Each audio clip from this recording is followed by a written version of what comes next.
Gracias, señor presidente. Señor ministro, presentamos esta interpelación porque nuestro grupo es consciente de que, de aprobarse el Tratado Transatlántico de Comercio o Tratado de Libre Comercio entre Estados Unidos y la Unión Europea, puede suponer una degradación importante en las normas y en la regulación en materia social, laboral, alimentaria, medioambiental, sanitaria y energética. Además, también de comportar una importante pérdida de soberanía, como ahora le explicaré. Pero también la presentamos porque este tratado, que afecta a más de 800 millones de personas, se está negociando sin ninguna transparencia, sin diálogo con los agentes sociales, sin ningún informe real conocido del impacto que pueda tener sobre el empleo o sobre la agricultura. En lo concreto, creemos que es un tratado que está siendo prácticamente clandestino. Incluso en el debate que hay ahora de elecciones europeas, pues no se pone sobre la mesa. En lo concreto, este tratado para nosotros no busca tanto la eliminación de los aranceles como la supresión de regulaciones que nos dicen supone un claro obstáculo para el libre comercio. Y estamos de acuerdo con lo que plantea la cumbre social hace unos días en relación con este tratado, en los cuales nos vienen a decir que va a suponer un recorte generalizado de derechos fundamentales de la población y que va a otorgar, de aprobarse la actual redacción, un poder de influencia sin precedentes para las grandes corporaciones, ya que, entre otras cuestiones, viene a establecer un mecanismo de solución de conflictos basado en una especie de tribunales especiales sin territorio fijo y donde abogados privados decidirán las cuestiones en conflicto que puede plantear claramente choque frontal con la soberanía de un país, con la propia democracia, y es evidente que esto sitúa a estas corporaciones como al mismo nivel que los propios Estados. También entendemos que plantea varias regulaciones contrarias al Pacto Internacional de Derechos Económicos, Sociales y Culturales y con impactos muy negativos en materia de sanidad y de medio ambiente. Por otra parte, este tratado va a suponer una grave desregulación de los mercados, produciendo una mayor privatización de los servicios financieros y también de los servicios públicos. Puede llegar a impedir, incluso de aprobarse, que la Administración pueda regular el sector financiero y establecer impuestos o tasas a los bancos. Como usted verá, es un tratado que viene a suponer claramente una situación de indefensión para muchos de estos 800 millones de personas a las que le va a afectar. En la actualidad, el mercado europeo, usted lo sabe mejor que yo, es un mercado integrado con bajos aranceles. El principal obstáculo que hay, se lo repito, para el libre comercio es la diferencia de legislaciones. Es la diferencia entre Estados Unidos y la Unión Europea en materia legislativa. Y aquí lo que se pretende es un proceso de integración normativa para impulsar un crecimiento, se dice, del comercio entre Estados Unidos y la Unión Europea. Por tanto, como le decía antes, no es extraño que se otorgue un carácter jurídico de Estado a las grandes multinacionales, en la medida que podrán denunciar a los Estados frente a estos tribunales de arbitraje. Es decir, es claramente un contrasentido en lo que puede significar la defensa del interés general. Así, el Tribunal de Arbitraje puede incluso echar para atrás propuestas que puedan estar recogidas en nuestra legislación, pero que pueden entenderse como pérdida para estas multinacionales a las cuales habría que abonar millones de euros o de dólares en daño y perjuicio. Esto, a nuestro entender, limitaría la capacidad democrática para legislar sobre asuntos medioambientales, de salud, financieros o de otros. Porque la realidad, y ya lo han hecho público varios grupos empresariales, han manifestado explícitamente su intención de utilizar este tratado para atacar el principio de precaución que guía la legislación medioambiental europea. Por poner un ejemplo, referir cómo las empresas químicas quieren debilitar la legislación europea en la evaluación y la restricción de productos químicos. Y también que algunos grupos de presión ya han anunciado, lo han hecho público, que quieren evitar las leyes que sobre pesticidas y regulaciones regionales del fracking puedan existir en la Unión Europea. En definitiva, es un tratado claramente contrario a los intereses europeos y, por supuesto, españoles, porque va a provocar la destrucción del poco sector productivo que nos queda. Es evidente que las empresas de Estados Unidos tienen un mayor tamaño que las europeas, y no le voy a contar que las españolas. Y por eso saldrán beneficiadas las grandes multinacionales. Es verdad que algunas europeas hablan entre ellas, pero fundamentalmente serán las grandes corporaciones estadounidenses. Saldrán perjudicadas las pymes, que se verán devoradas por las grandes empresas. ¿Qué le voy a hablar del Tratado del Sector Agrícola? El sector agrícola tendrá un gravísimo impacto sobre los ingresos de los agricultores europeos, que no pueden competir con un país donde el tamaño medio de la explotación es casi 8 veces más. Ese sector agrícola que va a tener que cambiar toda su legislación en cuestión de calidad y seguridad alimentaria. Y el mayor peligro en este sentido viene de la diferencia de normativa con respecto a los transgénicos, que en Estados Unidos están mucho más implantados que en nuestro continente. Por lo tanto, es la puerta abierta ya definitivamente a que se generalicen los transgénicos en Europa y en España. Por otra parte, la introducción de derechos específicos para los inversores en este tratado es particularmente crítico en lo que se concierne a la energía y el medio ambiente. El desarrollo de la extracción de combustibles no convencionales, en particular el gas de esquisto, es objeto de una inmensa controversia en la actualidad en toda Europa, mientras la industria del gas y petróleo ejerce presiones enormes para asegurar sus inversiones en tecnologías altamente agregadas como es el fracking. Está claro que existe una fuerte voluntad en Estados Unidos de blindar las mejores condiciones para sus inversores que puedan explorar las potenciales de combustible del continente europeo, como digo, incluyendo también las arenas bituminosas. Le podría hablar también del sector audiovisual, donde también es evidente que el desnivel es importante y que, por tanto, la competencia llega ya al límite casi de lo ridículo, y que, desde el punto de vista incluso de nuestro sector audiovisual, quedaría claramente anulado en este tratado. Pero también añadimos algo que se ha dicho poco, es que no solamente establece la cooperación en materia de comercio, sino que también establece puntos de convergencia en materia de seguridad que implican un mayor vínculo como potencias militares entre la Unión Europea y Estados Unidos. Supone mantener, ampliar y supeditar a la Unión Europea, a la OTAN, todavía más de lo que está en estos momentos. Y, por último, en el mismo sentido, va a suponer un debilitamiento de nuestras relaciones comerciales y de otro tipo con bloques económicos en América Latina y el Caribe o en Asia. La Unión Europea perderá las posibilidades de negociar bilateralmente con estos bloques, que son realmente mercados nuestros, que nos pueden significar una posición estratégica importante y que, evidentemente, van a quedar muy supeditados a este tratado. Por lo tanto, estamos claramente ante un tratado que nos sitúa en función de los intereses de los poderosos, unos poquitos en la Unión Europea y muchos más en los Estados Unidos.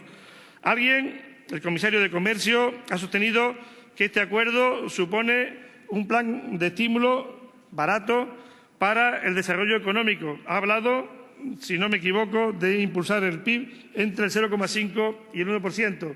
Es verdad que no dice cómo se distribuirá ese aumento del PIB en toda la Unión Europea, porque evidentemente afectará más a aquellas zonas que puedan competir con mayor éxito con los Estados Unidos. Y es evidente que no significará nada, incluso significará retroceso para aquellas zonas como la española, que difícilmente podemos competir con la potencialidad económica e industrial de los Estados Unidos.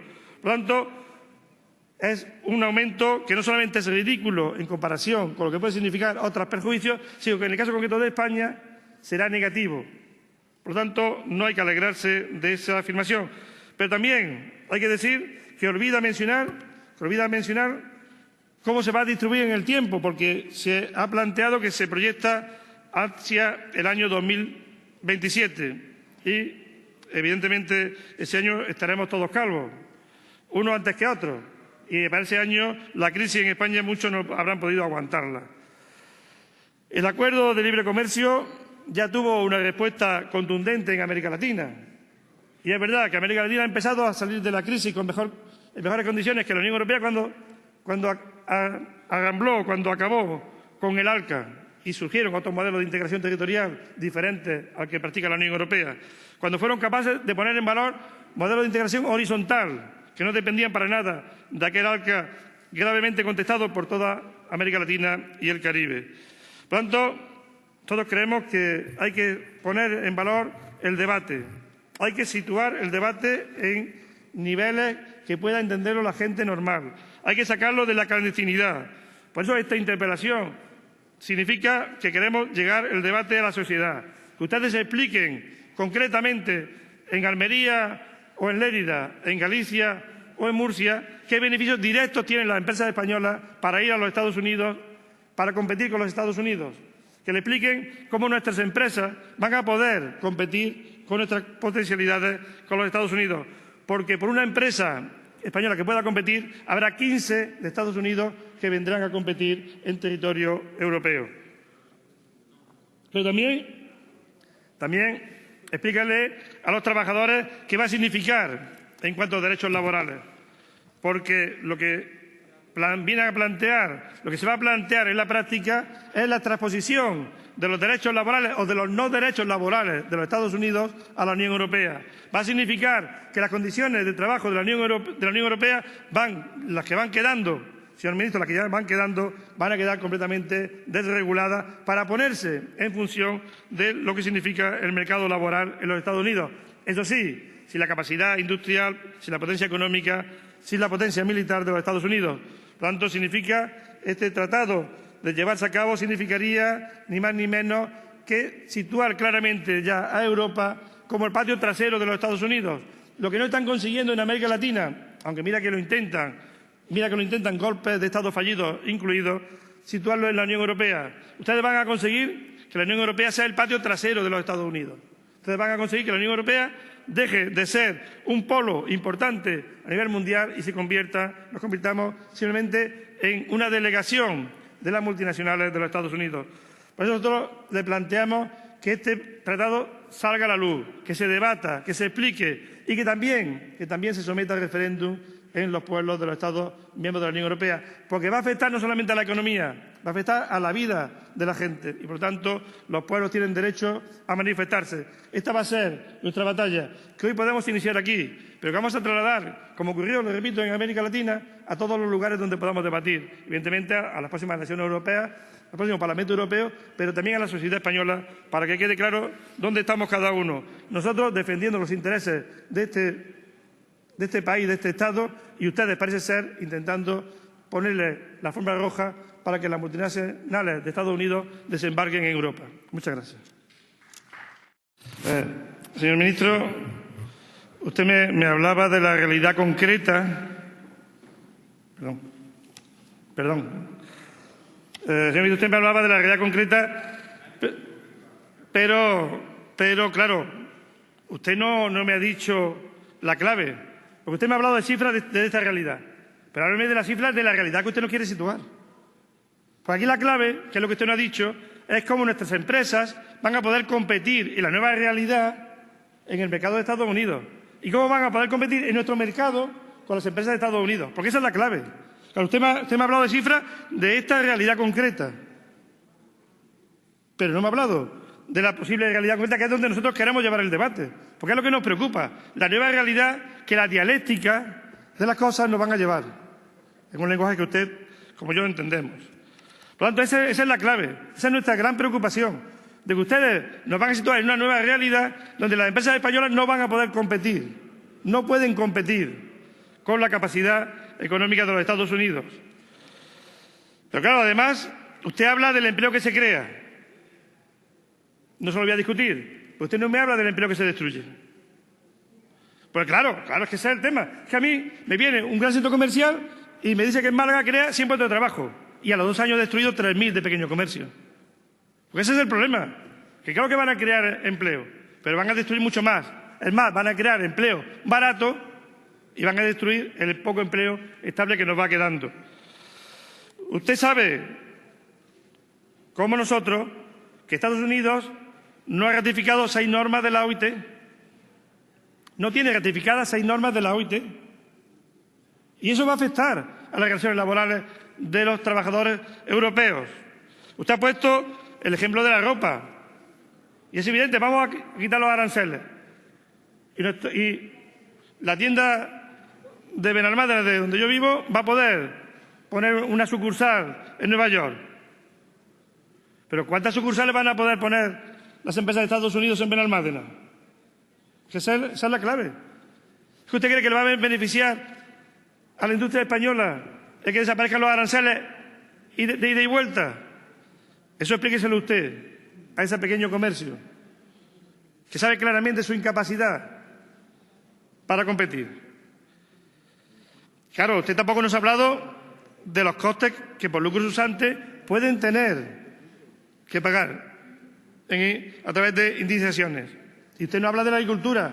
Y vamos a defender que los agricultores de Almería puedan vender sus productos en Estados Unidos. Pero claro, usted sabe la capacidad del agricultor de Estados Unidos si puede vender en Europa. Usted lo sabe. Por lo tanto, no nos hagamos trampa, porque usted buscaba a don Beltrán, pues se encuentra con el trilero de la calle Sierpes. Es lo que usted se encuentra, para que al final no sepamos dónde está la bolita. Y nosotros sí sabemos dónde está la bolita, en el vaso de las multinacionales, que son las que siempre ganan. Y claro, usted aquí nos dice que esto es bueno hasta para América Latina. Lástima que ellos no se lo crean. Lástima que ellos no se lo crean y que estén denunciando como nosotros que este es un acuerdo que usted sí lo ha dicho, que es para hacer frente a los retos del siglo XXI, que es para hacer frente a recuperar el neocolonialismo que a este primer mundo le ha fallado en el final del siglo XX y principio del siglo XXI. Porque ese es uno de los objetivos. Como ya el primer mundo no podemos explotar al tercer mundo, vamos a crear una unión más fuerte para que recuperemos la capacidad para volver de nuevo a explotar el primer mundo y sacar plusvalía del tercer mundo. Ese es uno de los objetivos de este tratado, que usted lo ha dicho, y por eso se lo admito. Y en los 53 segundos que me quedan, usted hablaba de la transparencia. En primer lugar, usted me felicita, y se lo agradezco, pero yo le pregunto por qué no lo ha traído el Gobierno. Claro, si era tan importante, ¿por qué no lo ha traído el Gobierno? Claro, porque eso es lo que usted tiene que responder, porque usted es el Gobierno. Usted tiene que saber por qué el Gobierno no ha traído este debate aquí. Y no lo ha traído aquí porque efectivamente es un debate que no se quiere hacer, que no se ha querido hacer. Y claro, la SES, que usted conoce, es la que ha denunciado que se han tenido reuniones con lobbies, fundamentalmente con lobbies en la Unión Europea, fundamentalmente con representantes de las multinacionales. Y sin embargo, con la SES no ha habido, están los documentos de la SES que lo denuncian, y la cumbre social de hace unos pocos días que así lo denuncian, que no están siendo escuchados, ni siquiera están siendo informados. Por lo tanto, para terminar, me sitúo donde le planteaba. Usted tiene que demostrar, que es la clave, que este tratado no nos sitúa como un patio trasero de los Estados Unidos. Porque usted habla de que Europa y Estados Unidos van a formar un solo equipo. Pues en ese equipo, a los trabajadores españoles les va a quedar un papel que no quiero referirme porque sería bastante negativo. En ese gran equipo nosotros no vamos a estar ni en el equipo titular ni en el suplente. Seríamos los que pintaríamos el césped como muchos, porque en lugar de preocuparnos de ser una Unión Europea que sea capaz de competir independiente de lo militar, en lo económico, socialmente horizontal, en lugar de eso ustedes siguen empeñados en situarnos en la órbita de los Estados Unidos, que hoy por hoy no nos lleva nada más que a mantener una situación de relaciones laborales, económicas y sociales claramente negativas para la mayoría de la población. Porque ustedes buscan salir de la crisis recuperando el modelo ese de Estados Unidos con un 30% de la población en la marginalidad. Y ese no es nuestro modelo. Y ese es el modelo al que nos lleva este tratado. Y nosotros vamos a combatirlo, porque, les repito, las normas de la OIT, las relaciones laborales, lo que puede suponer defender una economía productiva española confronta con este tratado. Y para final, usted nos sitúa en comparación con la derecha de Estados Unidos. Pero usted sabe que no es así. La derecha de Estados Unidos tiene su propia dinámica. Pero nosotros nos situamos con lo que en todo el mundo están planteando, que los Estados Unidos hoy es una economía que no aporta nada, sino que es todo lo contrario. Es una economía con la que hay que comerciar, con la que hay que tratar, pero no es la economía a la que uno tiene que referenciarse. Y ahí están otros países. Por lo tanto, nosotros confrontamos no ya con la derecha o con la izquierda de Estados Unidos, confrontamos con los intereses económicos de las multinacionales de los Estados Unidos, que ya también podríamos hablar algún día de lo que eso puede significar, no solamente en España, sino también en los Estados Unidos. Señor ministro, repito, el reto es que usted aquí nos diga parte de la idea concreta, de las cifras concretas actuales cómo nuestras empresas van a poder competir y las cifras que hay ahora pueden mejorar. Cómo se va a crear empleo y no se va a destruir. Y cómo nuestra economía no va a significar situarnos, como repito, en el patio trasero de los Estados Unidos. Muchas gracias.